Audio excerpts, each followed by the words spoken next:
Soundman. Mama stuff equation pitiri nori chaenderi menu gara wataura kuti tine menu Fantani aka Mostivity Conscious Family Radio na Florence ndongodawo kutenda mwarimi kuti makauya muupenyu wangu pazvairema mwarimi makaisa chiedza kumberi kwangu muripo ndochema mwarimi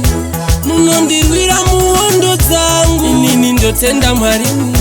munoisa chiedza kumberi kwangu baba ndinozvininipisa ndouya mberi kwenyu zvifaya zvirema nguva zhinji ndinokutadzirai mwari asi ndinoona ndichifema muupenyu munosangana nezvakawanda muupenyu munosangana nezvimwe muupenyu munosangana nezvaunokunda zvimwe zvacho unokundikana ndongodawo kutenda mwarimi kuti makauya muupenyu wangu pazvairema mwarimi makaisa chiedza kumberi kwangu muripo ndochema mwarimi munondirwira muhondo dzangu inini ndotenda mwarimi munoisa chiedza kumberi kwangu pano nepapo mandisimudzira mandikanda nechekoko ndiani angandidzikisira ndina mwari wangu uye ariko makaita kuti ndisiye kuita zvakashata zvakawanda baba mukati mwanangu makomborero ndinokupa anouya akawanda ndongodawo kutenda mwarimi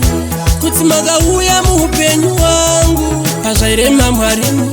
makaisa chiedza kumberi kwangu muripo ndochema mwarimi munondirwira muhondo dzangu inini ndotenda mwarimi munoisa chiedza kumberi kwangu baba ndinozvininipisa ndouya mberi kwenyu zvifaya zvirema nguva zhinji ndinokutadzirai mwari asi ndinoona ndichifema muupenyu munosangana nezvakawanda muupenyu munosangana nezvimwe muupenyu munosangana nezvaunokunda zvimwe zvacho unokundikana ndongodawo kutenda mwarimi kuti makauya muupenyu wangu pazvairema mwarimi makaisa chiedza kumberi kwangu muripo ndochema mwarimi munondirwira muhondo dzangu inini ndotenda mwarimi munoisa chiedza kumberi kwangu pano nepapo mandisimudzira mandikanda nechekoko ndiani angandidzikisira ndina mwari wangu uye ariko makaita kuti ndisiye kuita zvakashata zvakawanda baba mukati mwanangu makomborero ndinokupa anouya akawanda ndongodawo kutenda mwarimi kuti makauya muupenyu wangu pazvairema mwarimi makaisa chiedza kumberi kwangu muripo ndochema mwarimi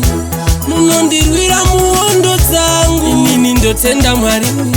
munoisa chiedza kumberi kwangu.